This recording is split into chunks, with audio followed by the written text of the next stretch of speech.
Bien-aimés, bonjour et bienvenue encore à notre programme Go Deep, le deuxième numéro de cette année 2026.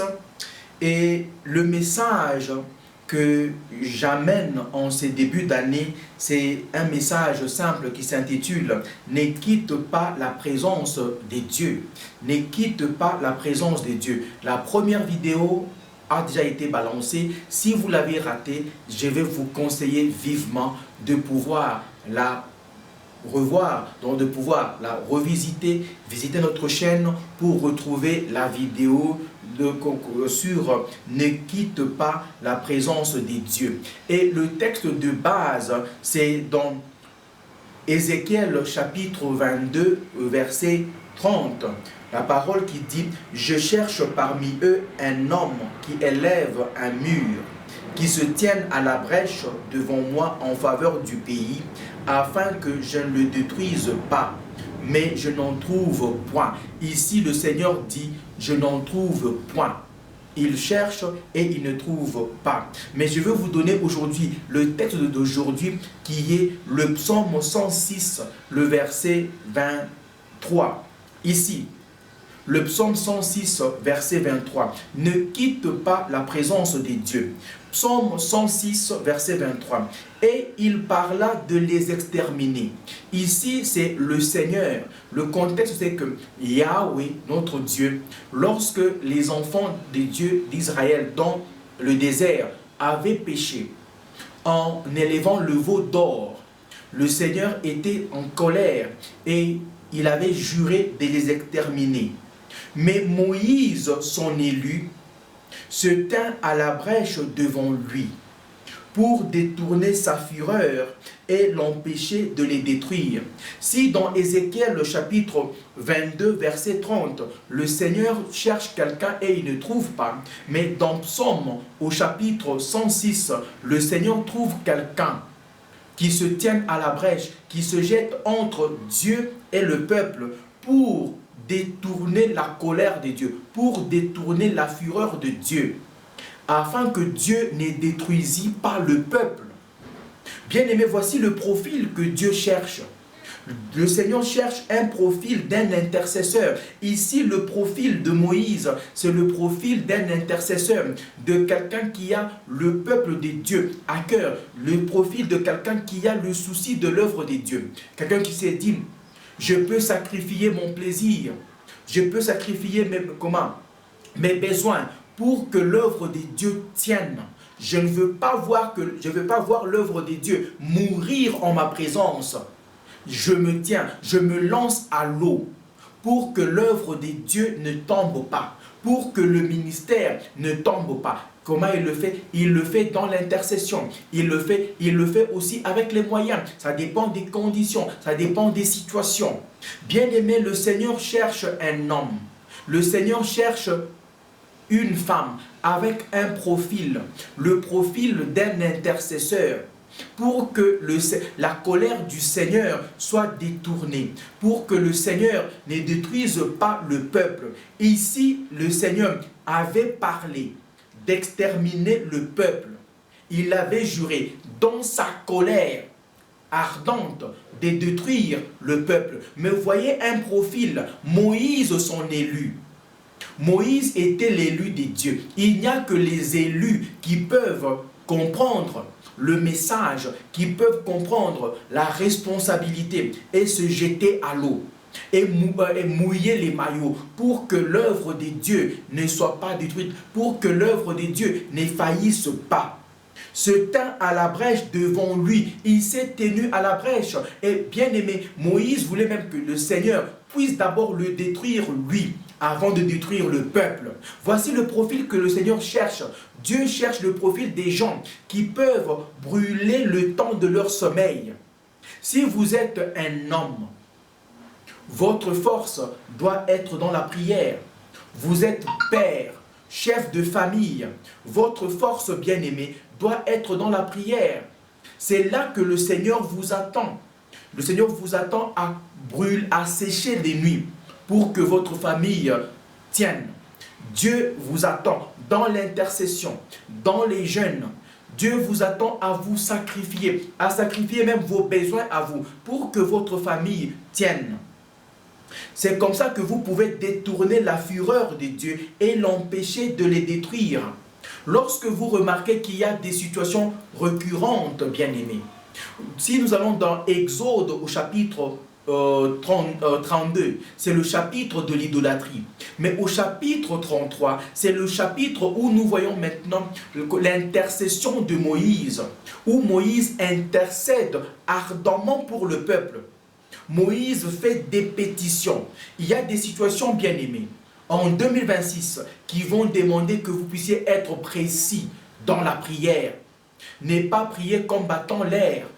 N'est pas prier comme par aventure. Priez avec objectivité. Priez avec assiduité aussi. Savoir pourquoi est-ce que vous priez. Vous priez pour le même cas afin que le Seigneur délivre votre société, délivre votre famille. Le profil de Moïse, c'est le profil d'un intercesseur. Dieu cherche quelqu'un avec le profil de Moïse. Dieu cherche quelqu'un avec le profil de Daniel. Oui, Dieu cherche quelqu'un avec le profil de Daniel. Daniel 1, verset 9, où Daniel intercédait. Dieu cherche quelqu'un avec le profil d'Esther, qui puisse prier pour l'unité du groupe. Dieu cherche des gens avec ce profil-là pour que l'unité du groupe puisse tenir. Dieu cherche des gens avec le profil de Moïse, le profil de Daniel, le profil d'Esther. Quel est le profil que vous avez bien aimé? Est-ce que vous vous dites que nous sommes venus en détail, chacun pour soi, ou vous vous dites que le problème de ce groupe, je le prends à cœur, je me lance à l'eau pour que le Seigneur délivre ce groupe? Lorsque vous comprenez, bien aimé, que le destin de votre nation, que le destin de votre famille, le destin de votre peuple passe par vous, bien aimé, vous n'avez pas à vivre, ou vous ne pouvez pas vivre comme monsieur ou madame tout le monde. Si vous comprenez, ici c'est question aussi de compréhension spirituelle. Si vous comprenez réellement que c'est sur vous, c'est sur vos épaules que la stabilité de la famille repose, que la stabilité de votre nation repose, vous devez vous priver beaucoup de plaisir. Vous devez vous priver beaucoup de choses. Et en tant que parent bien-aimé, si on n'a pas le sens de sacrifice, on est un parent voué à l'échec. Si un parent ne sait pas se priver de beaucoup de choses pour que sa famille, pour que ses enfants aillent à l'école, pour que ses enfants étudient dans de bonnes conditions, pour que les enfants ne manquent pas un toit sur leur tête, pour que les enfants ne manquent pas des vêtements, ça c'est un mauvais parent. Alors si vous comprenez que le destin repose sur vous, vous n'avez pas à vivre comme tout le monde. Vous ne pouvez pas faire ce que tout le monde fait. Bien aimé, quand en lingala, je reviens encore, déjà dans la première vidéo, je l'ai dit. Il est dit, Talasima Zongamutu. Regarde en arrière et prends conscience. Bien aimé, si vous voyez les mêmes situations en train de perdurer, qu'est-ce qui peut vous donner la joie de vivre une vie effrénée? Si vous regardez que dans votre famille, il y a les morts répétitives, les morts en série, il y a la stérilité, il y a la pauvreté, le manque de progrès, qu'est-ce qui va vous pousser, vous bien-aimés, à vivre une vie insouciante? C'est le moment de prendre conscience. La parole que je partage avec vous, c'est que ne quitte pas la présence du Seigneur, ne quitte pas la présence de Dieu. Pourquoi? Parce que le destin de votre famille repose sur vos épaules. Vous n'avez pas à faire ce que tout le monde fait, car c'est à vous le leadership spirituel de votre peuple. Le leadership spirituel, c'est vous qui les transportez, c'est vous qui les portez spirituellement devant le Seigneur. Daniel, le bien-aimé, avait refusé les mets du roi. Esther avait refusé de manger pendant 3 jours et 3 nuits, Esther avait refusé de boire et de manger. Esther avait oublié sa position de reine pour se consacrer au Seigneur afin de sauver son peuple, car le sort que son peuple allait vivre lui était aussi réservé. Bien-aimés, si votre peuple échoue, vous échouez aussi. Daniel avait un profil d'un homme intègre. Et Daniel avait passé des régimes, à peu près 4 régimes différents. Il avait un profil intègre. Et ce profil-là, où est-ce qu'il avait tiré? C'était dans la prière, dans le jeûne. Lorsqu'il avait pris la décision de jeûner et de prier, c'est là qu'il avait revêtu de la personnalité, du caractère spirituel, de la corpulence, d'être un homme intègre, un homme qui puisse résister face aux tentations. Un homme qui traverse les régimes différents sans se corrompre. Là, c'est le profil de Daniel. Un homme qui traverse des régimes différents. Bien-aimé, la vie est faite des saisons. La vie est faite des saisons. Êtes-vous capable de traverser les saisons différentes sans vous compromettre? Êtes-vous capable de traverser des saisons, des régimes différents sans vous compromettre? Daniel est un homme qui a aimé la justice de Dieu et qui a haï l'iniquité. Oh, alléluia. Il a aimé la justice de Dieu et il a haï l'iniquité. Il a haï l'iniquité. Et à cause de ça, par le souffle de sa bouche, il a anéanti le pouvoir de l'homme. Il a anéanti. Écoutez bien aimé, j'ai promis de parler de l'iniquité. Ça va venir. Ça va venir d'ici là, bien-aimé. Si vous aimez la justice de Dieu, vous allez haïr l'iniquité. Le profil de Daniel, c'est le profil d'un homme juste, d'un homme qui a aimé la justice de Dieu. Est-ce que vous aimez la justice de Dieu? Est-ce que vous haïssez aussi l'iniquité? Si vous le faites par le souffle de votre bouche, vous allez anéantir le ministère, ou le mystère de la mort. Vous allez anéantir le mystère de la mort, le mystère de l'iniquité. Vous allez l'anéantir par le souffle de votre bouche. Esther était une femme. C'est un personnage de la Bible, bien-aimé. C'est quelqu'un qui n'a pas perdu son rôle. Bien-aimé, je voudrais que vous ne puissiez pas perdre votre rôle. Ne perdez pas votre position. En 2026, ne perdez pas votre position. Ne perdez pas votre rôle. Je vous exhorte, je nous exhorte de ne pas perdre notre position. Que le privilège du palais royal ne nous enivre pas. Le privilège d'être marié, qu'il ne vous enivre pas. Vasti avait été enivrée. Elle avait perdu sa position. Je nous annonce que, bien-aimés, il n'y a aucune position qui soit permanente. Il n'y a aucune position qui soit permanente. L'embauche, le travail, vous pouvez le perdre à tout moment. Le mariage, vous pouvez le perdre à tout moment. Les enfants, vous pouvez les perdre à tout moment. Votre femme, vous pouvez la perdre. Votre mari, vous pouvez le perdre. Votre position sociale, vous pouvez la perdre. Il n'y a aucune position qui soit éternelle, qui soit permanente. Car la Bible dit, nous n'avons pas de cité permanente sur la terre. Puisque nous n'avons pas de cité permanente sur la terre, il n'y a aucune position qui soit permanente. Toutes les positions sont fragiles, bien-aimés. Toutes les positions sont fragiles. Il n'y a que la position en Christ qui nous soutient, bien-aimés. Et même le salut aussi. Si on ne tient pas, on ne prend pas soin du salut, on risque de perdre le salut. Je répète, le salut, on peut aussi le perdre. On peut perdre le salut. Si on se dit qu'on est sauvé et ça va, non, on doit entretenir le salut. L'iniquité peut vous enlever, peut vous écarter du chemin du salut. Ça, c'est une vérité bien aimée. Donc, Esther n'avait pas perdu sa position. Ne perdez pas non plus votre position. Prenez conscience. Si vous êtes parent, prenez conscience que vous pouvez perdre vos enfants. Pas simplement par la mort clinique. Vous pouvez perdre vos enfants par la délinquance. Les enfants peuvent être amenés en esclavage, en exil, par la délinquance infantile. ou la délinquance juvénile. Vos enfants, on peut les engrosser et perdre, les désorienter de leur destin. Ça, je vous le dis, bien-aimés, je nous le dis. Votre mari peut vous être arraché. Vous savez que la mort a arraché beaucoup de gens de la terre, a envoyé beaucoup de familles dans l'exil. Un homme perd sa femme, la femme est partie et l'homme est envoyé en exil. Comment? Par le fait de perdre la femme, l'homme se désoriente dans la vie.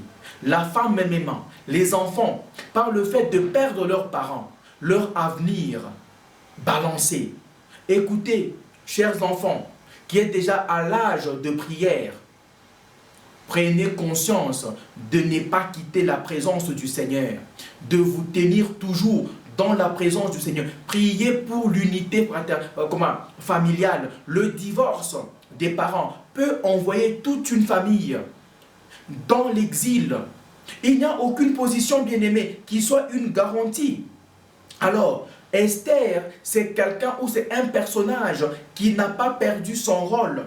C'est un personnage qui a décidé d'entrer dans la présence du roi. Qui a décidé d'entrer dans la présence du roi. Au prix même de sa vie. Bien-aimé, s'il faut que vous puissiez périr dans la prière, périssez alors pour que votre famille tienne. Pour que votre groupe tienne. Pourvu que son peuple soit sauvé. Quelqu'un qui se tient à la brèche a un profil. Quelqu'un qui se tient dans la prière a un profil. A un visage d'audience. Esther priait pour avoir un visage d'audience. Daniel aussi, bien-aimé. Si Daniel avait refusé de manger les mets princiers, c'était pour qu'il obtienne un visage d'audience, un profil d'audience. C'est très important, un visage d'audience. Et après la prière, lorsque le roi avait vu Esther, il lui avait tendu directement le sceptre pour lui dire « Entre dans ma présence ». Et la requête d'Esther, nous le savons, avait été acceptée par le Seigneur. Le visage d'audience, bien-aimé, est très important. Le visage d'audience, dans la faveur. Esther était en train de jeûner pour obtenir la faveur. Lorsque vous vous tenez à la brèche, c'est pour obtenir la faveur. C'est pour obtenir des faveurs. C'est pour obtenir un charisme spirituel. De sorte que lorsque les rois de ce monde vous regardent, vous contemplent, qu'ils voient la grâce de Dieu, que les gens vous approchent dans leur cercle. Bien-aimés, en 2026, lorsque je dis ne quitte pas la présence de Dieu, c'est pour obtenir toutes ces choses ici, toutes ces faveurs ici, bien-aimés. C'est pour que votre vie change. Le résultat est très important. Se tenir à la brèche, bien-aimé, c'est avoir un profil de grâce. Se tenir à la brèche, c'est avoir un profil de grâce ou de la grâce. Luc chapitre 1, verset 30. La Vierge Marie avait trouvé la grâce de l'élection divine. Quand vous vous tenez à la brèche, vous allez obtenir quelques avantages qui sont la grâce de l'élection divine et la grâce de porter la maternité divine. Lorsque, bien-aimé, vous vous tenez à la brèche, c'est pour que vous puissiez concevoir, c'est pour que vous puissiez enfanter la maternité divine, quelque chose qui va impacter le monde. Là, c'est très important, bien-aimé. Lorsque j'insiste que cette année, tous, nous puissions nous tenir à la brèche, c'est pour, qu'on puisse obtenir la grâce de l'élection divine et la grâce de la maternité divine. Là, bien-aimé, c'est ce que le Seigneur attend de nous. Et dans ce psaume, bien-aimé, dans le psaume 106, verset 23, Moïse s'est tenu à la brèche pour plaider la cause du peuple. Bien que le peuple avait péché, Moïse savait que le peuple avait péché, mais il s'est mis maintenant à faire des pétitions. Lorsque vous vous rendez compte que il y a un problème, un cas de péché ici, un cas de l'iniquité, un cas récurrent. Bien-aimés, faites des requêtes, faites des pétitions, des prières précises, des demandes précises pour demander à Dieu de détourner sa colère et de ne pas frapper le peuple.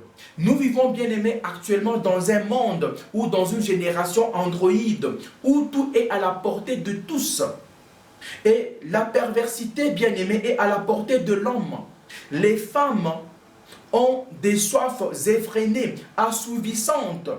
Les hommes, comme on dit chez nous, ce sont les hommes de génération Ankoro. Ankoro, c'est une sorte de Viagra indigène.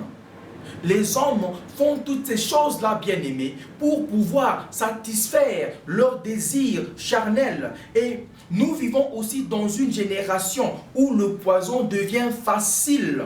Oh, devient facile à utiliser. Le diable a déjà pris en otage toute une génération, toute une famille. Et c'est dans cette génération, bien aimée, que Dieu cherche un homme. C'est dans cette génération que Dieu cherche un homme. Moïse a fait des supplications. Moïse a fait des requêtes, des pétitions en faveur de son peuple. Il s'est tenu entre Dieu et son peuple pour détourner la colère de Dieu. Il a fait cela. Exode chapitre 33, verset 13 au verset 18. Bien-aimés, je vais pouvoir conclure la deuxième partie pour commencer la troisième partie, la vidéo qui va suivre. Tenez-vous à la brèche devant Dieu. Tenez-vous dans sa présence pour empêcher la colère de Dieu de frapper vos siens, de frapper votre environnement. Quand on se tient à la brèche, on reçoit la gloire de Dieu. Quand on se tient à la brèche, on reçoit la gloire de Dieu. On reçoit la gloire bien-aimée, qui est en hébreu c'est kabod et en grec c'est doxa. Et quand on parle de la gloire de Dieu, kabod, il y a la présence de Dieu. Quand on se tient dans la présence de Dieu, quand on se tient à la brèche, on reçoit la présence de Dieu. C'est-à-dire qu'on ne sera plus seul. Deuxièmement, on reçoit le poids de Dieu. C'est-à-dire qu'on ne peut pas être balancé à tout moment et par n'importe qui. Troisièmement, on reçoit la pureté de Dieu. Et quatrièmement, on reçoit la réputation de Dieu. Je m'arrête là parce qu'il y aura toute une vidéo que je vais faire sur la gloire de Dieu. Bien-aimés, merci d'avoir été de notre nombreux à suivre cette émission. Là, c'est la deuxième partie et la troisième partie va suivre, bien-aimés. Alors, je vous invite à aimer, à partager et à souscrire. Que Dieu vous bénisse et à très bientôt. Bye.